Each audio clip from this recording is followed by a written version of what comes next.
প্রেমের ঠাকুর গৌরাঙ্গ সুন্দর সেই ব্রজের বাঁকা কৃষ্ণ যিনি কলিযুগে গৌর হয়ে এসেছিলেন, তিনি নদিয়ার মাটিতে নদিয়ার পথে পথে ধুলাই গড়াগড়ি দিয়ে নাম গেয়েছিলেন।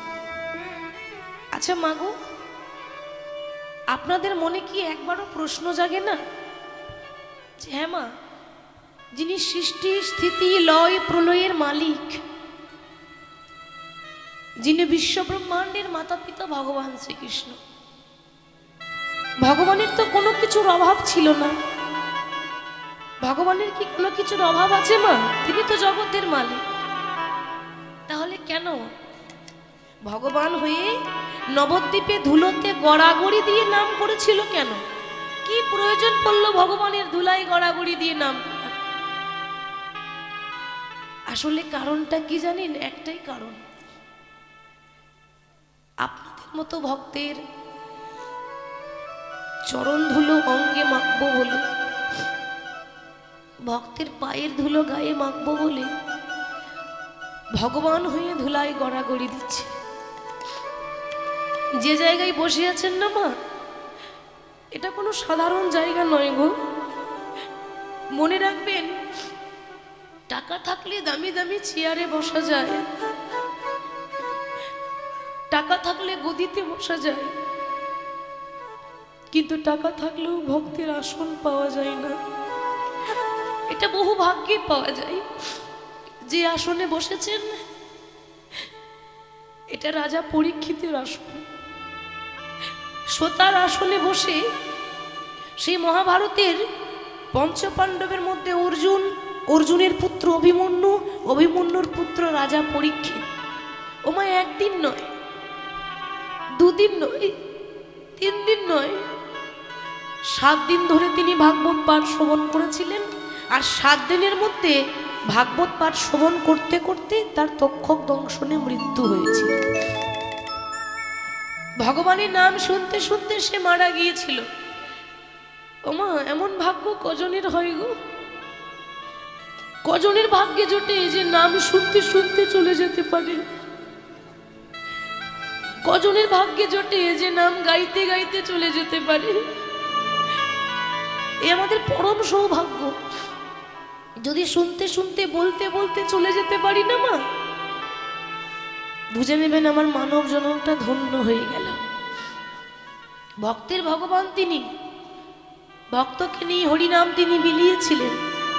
আর ভগবান ভক্তদের মধ্যে কোনোদিন বিচার করেন না, তার প্রমাণ দিচ্ছে রামায়ণ।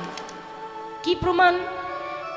যে কোনো কথা বলতে গেলে শাস্ত্র উল্লেখ ছাড়া বিনা প্রমাণে কোনো কথা আন কথা আসরে বলবো না, প্রত্যক্ষ প্রমাণ দিয়ে যায়। রামায়ণে প্রমাণ আছে, এক ভক্ত ছিল যে জাতিতে ছিল একটা নিচু জাতের মেয়ে, নাম ছিল চণ্ডালিনী শবরী। আপনারা তো শুনেছেন মা শবরীর কথা।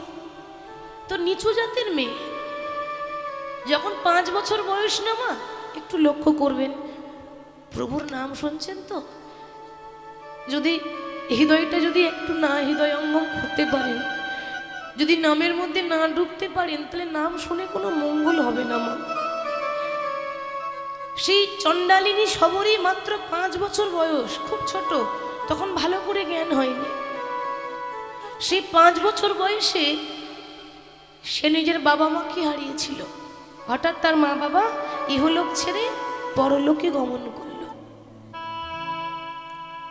ছোটবেলায় মা বাবাকে হারিয়েছে। ওমা একবার ভাবুন, এ জগতে যার মা নেই তার আর আপন বলতে কেউ নেই। ছোট্টবেলায় মাকে হারিয়েছে, বাবাকে হারিয়েছে, সে যাবে কোথায়? ছোট্ট মেয়ে একটা বনের ভেতরে ঘুরছে, বনে বনে ঘুরছে, তার নাম হলো পঞ্চবটির বন। সেই পঞ্চবটির বনে ঘুরতে ঘুরতে বলে উঠল, দয়াময়, এ জগতে সবাই বলে তুমি নাকি দয়াল হরি, এ জগতে সবাই বলে তুমি নাকি কাঙালের ঠাকুর। তুমি যদি দয়াল হরি হয়ে থাকো,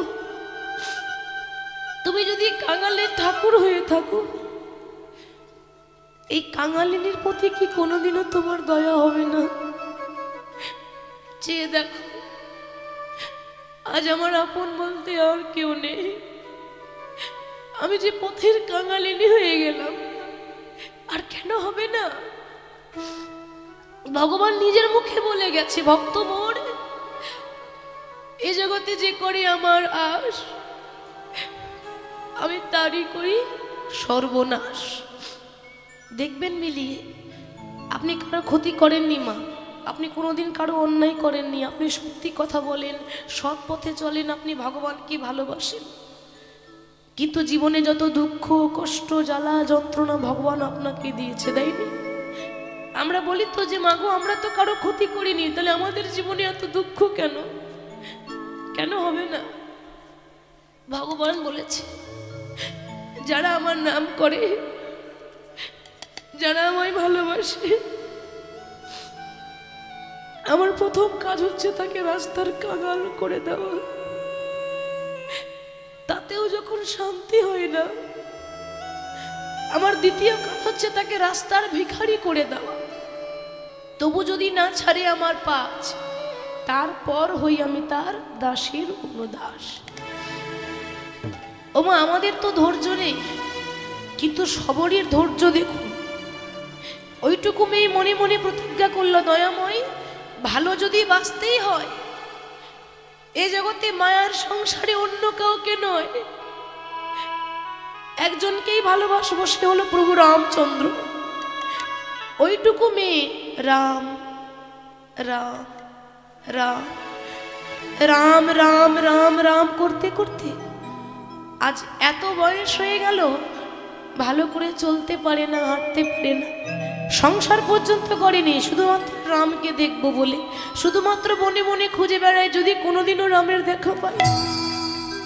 সবরই একটা তাল পাতার কুঁড়ে ঘরে থাকে মা, একটা ঝুপড়ি ঘর। এত অভাব, একবেলা অন্ন জোটে, একবেলা অন্ন জোটে না, একবেলা খেতে পাই, একবেলা না খেয়ে পড়ে থাকি। বসে বসে বলছি, প্রভু আমি একটা নিচু জাতের মেয়ে বলি কি কোনোদিনও তুমি আমায় দয়া করবে না? আমি একটা চণ্ডালের মেয়ে বলি কি কোনোদিনও তুমি আমায় কৃপা করবে না? সবাই তো বলে তুমি ভক্তের ভগবান, তাহলে তাহলে কি আমি ডাকার মতো ডাকতে পারিনি? তাহলে কি আমার ভক্তিটা খাঁটি ছিল না দয়াময়? ভগবান সবকিছু সইতে পারে মাগো। দুটো জিনিস ভগবানের সহ্য হয় না, এক হলো কারোর অহংকার, আর এক হলো ভক্তের চোখের জল। ভগবান বলছে কেউ যদি কেঁদে কেঁদে আমায় ডাকতে পারি, আমি যে আর থাকতে পারি না, আর সহ্য হলো না ভগবানের। সবরীকে কৃপা করব বলে রাম লক্ষ্মণ দুই ভাই যেই না পঞ্চবটির বনে প্রবেশ করেছে, ওদিকে সবরী বয়স হয়েছে তো, ঠিক করে চলতে পারে না, হাঁটতে পারে না, বৃদ্ধা সবরী হাতে লাঠি নিয়ে যায়। মনে রাখবেন, লাঠি কিন্তু সবাইকে একদিন ধরতে হবে, তাই না মা? কোনো বয়স্ক মানুষ রাস্তায় লাঠি নিয়ে যায়, আমরা ব্যঙ্গ করি, আমরা ঠাট্টা করি, ওই দেখ বুড়ো হয়ে গেছে তো কি করে যাচ্ছে, দেখ ভুলে গেলে হবে না, ওই রকম দিন আমারও আসবে, আমিও চিরদিন এরকম থাকবো না। ওই জন্য বলছে মা, বেলা যে যায়, বেলা কমছে না, বেলা চলে যাচ্ছে আস্তে আস্তে, এবার বাসনায় আগুন দিতে হবে। তো তো প্রত্যেক দিন রাস্তাতে ফুল বিছিয়ে দেয় কেন?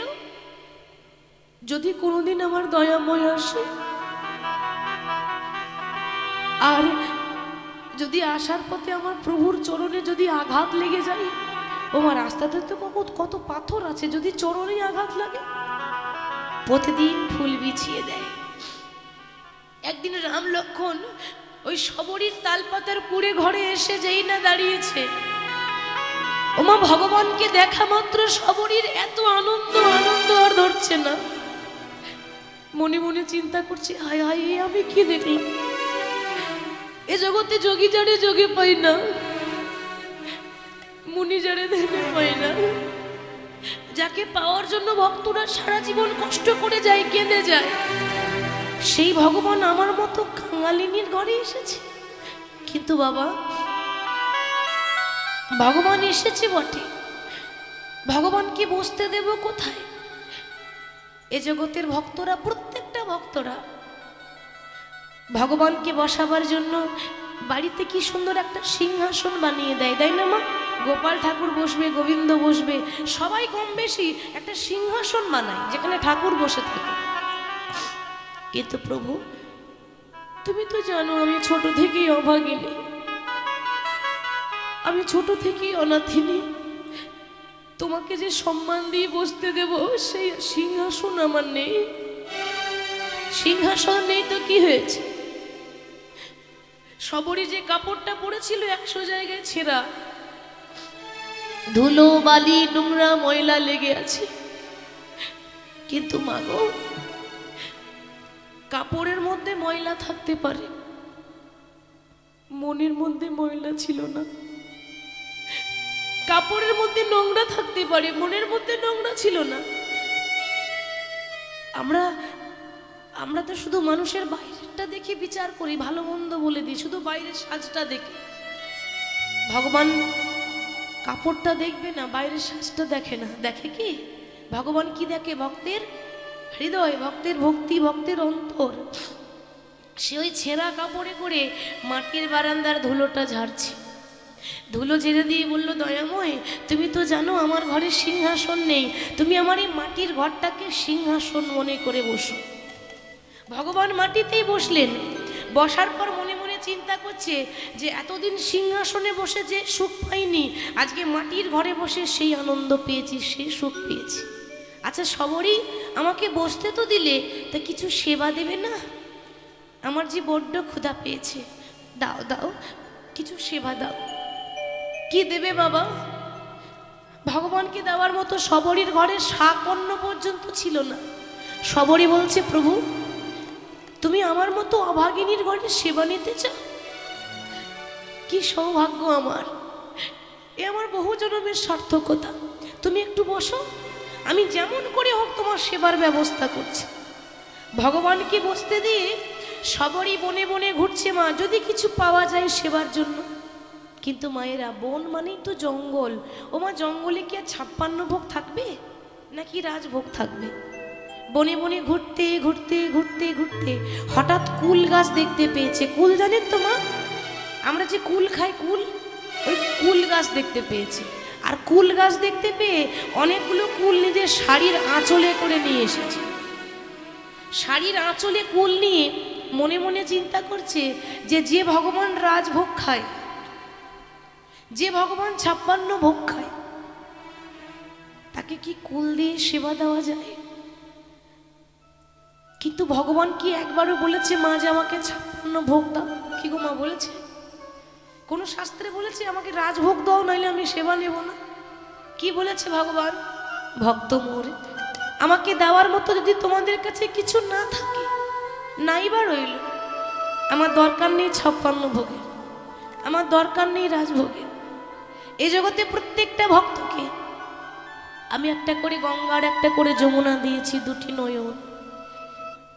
এই 2টি নয়ন দিয়ে, এই গঙ্গা যমুনা দিয়ে কেউ যদি 2 ফোঁটা জলও ফেলতে পারে, ভগবান বললেন আমি জন্ম জন্মান্তরের মতো তার কাছে দাস। এবার ভক্তি দেখুন, যেখানে ভক্তি নেই সেখানে ভগবানের নাম করাটাই ব্যর্থ। ভক্তি দেখুন, অনুরাগ দেখুন, আহা কি তার ভক্তি!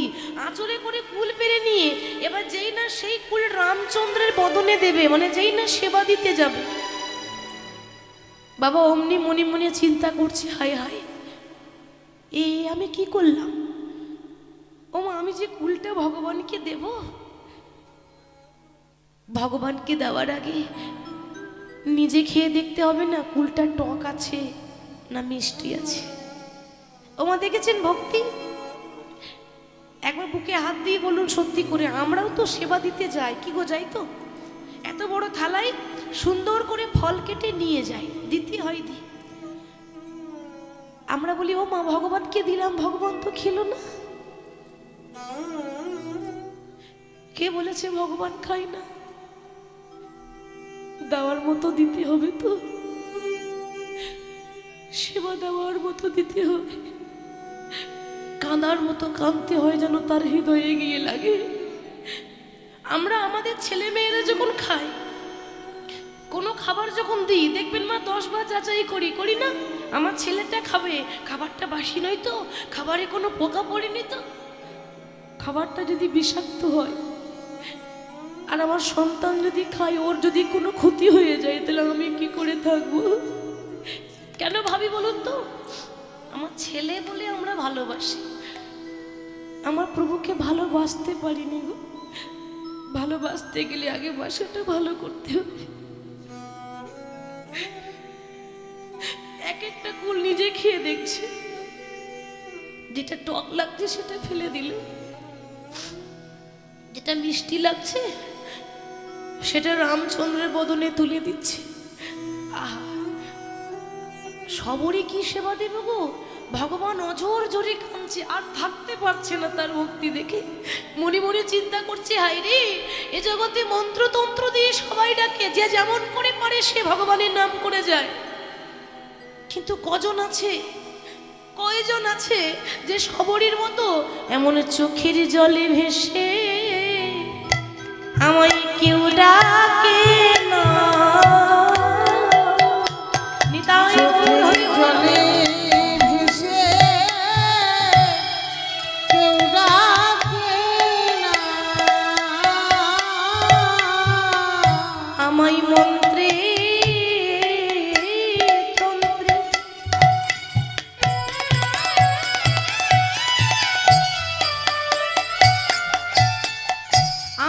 সবাই ডাকে, এমন চোখের জলে ভেসে আমায় কেউ ডাকে না। আমার মন্ত্রে তন্ত্রে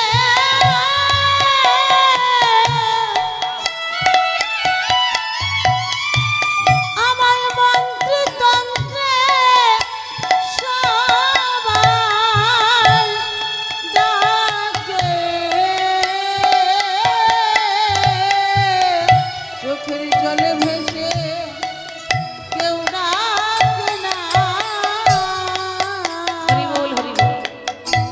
সবরীর হাতে মা এঁঠো কুল খেলেন, আর এঁঠো কুল খেয়ে ভগবান প্রমাণ করে দিলেন যে মুচি হয়ে সূচি হয় যদি কৃষ্ণ ভজে, সূচি হয়ে মুচি হয় যদি কৃষ্ণ তেজে। ভক্তিতে ডাকিলে আমি চণ্ডালেরও হই, কিন্তু অভক্তিতে ডাকিলে কোনো ব্রাহ্মণেরও নয়। তাহলে ভগবান কার? ভক্তি যার ভগবান তার, ভক্তি যার নেই ভগবান তার কাছে থাকে না। তাই গৌর হরি নদিয়ায় এসেছেন, নিয়ম আছে যে কোনো লীলায় যাওয়ার আগে গৌরের নাম গাইতেই হয়, তা নইলে সরাসরি গেলে আমাদের অপরাধ হয়ে যায়। তা গৌর হরি সুধাম নবদ্বীপের নাম বিলিয়েছিলেন কেমন ভাবি? তোরা দেখবি যদিয়া এই সোনার নদী। আচ্ছা, আমার লক্ষ্মী মায়েদের বলছি, একটু উলুধ্বনি দেওয়া যাবে? বাহ, যে কজনই বসে আছেন যদি একটু প্রেম ভক্তি দান করেন তাহলে আমার আর লাগবে না, আপনাদেরকে নিয়ে আমার হয়ে যায়। দেখি একটু জোর করে উলুধ্বনি করুন তো একসঙ্গে। নিতাই গৌর হরি বল, হরি বল, হরি বল। বাহ, তোরা দেখবি যদি সোনার নদী আয়, সচি মাতার দোলালিয়া নেচে, তোরা দেখবি যদি সোনার নদী আয়, সচি মাতার দোলালিয়া নেচে নেচে, তোরা দেখবি যদি আয় সোনার নদী আয়, সচি মাতার দোলালিয়া নেচে নেচে যায়।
আমরা কলিযুগের ভক্ত তো, ওই জন্য আমাদের এই করতালিগুলো হয়ে গেছে প্লাস্টিকের করতালি, সাউন্ড হয় না।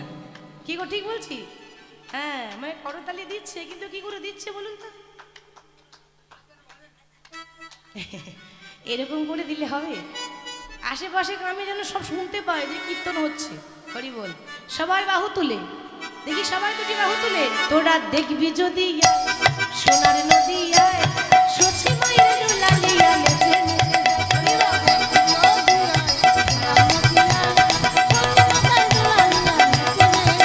তোরা দেখবি যদি আয় সোনার নদী আয়, স্বচ্ছ মাতার দুলালিয়া নেচে নেচে যায়।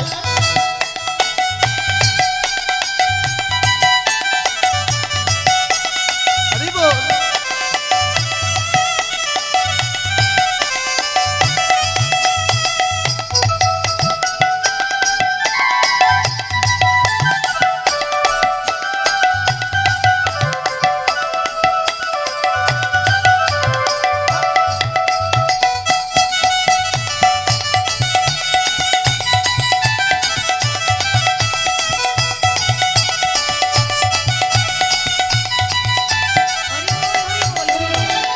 আচ্ছা, আপনাদের কাছে মোবাইল আছে?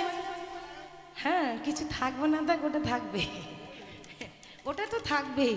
মোবাইল যখন আছে 100টা নাম্বার আছে, ভাই বোন আত্মীয় স্বজন, তো সবাইকে হ্যালো করছেন। ভগবানকে হ্যালো করেন মা? করা হয় না না? নাম্বার জানা নেই?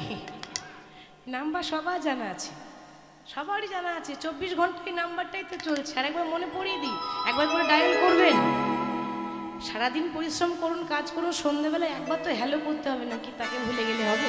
তার দেওয়া দেওয়া সবাই বলবো হরে কৃষ্ণ কৃষ্ণ কৃষ্ণ হরে হরে, হরে রাম রাম রাম রাম হরি বল।